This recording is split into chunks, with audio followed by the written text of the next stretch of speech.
এতদিন তো দেখালাম পদ্মের কুঁড়ি, পদ্ম ফুল ফুটছে।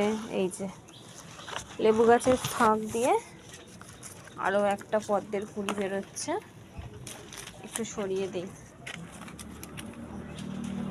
তবে আজকে যেটা দেখাতে আসলাম, পদ্মের দানা, পদ্মের ফল। এই হচ্ছে সেই পদ্মের ফল, আর এইগুলো হচ্ছে পদ্মের দানা।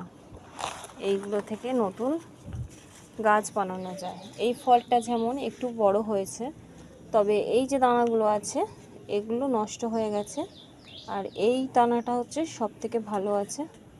আর এখানে আরও কিছু দানা আছে যেগুলো পরে নতুন গাছ বানানো যাবে। আর এগুলো কিন্তু খাওয়াও যায়, বেশ বাদামের মতন খেতে হয়। 3টে ছিল,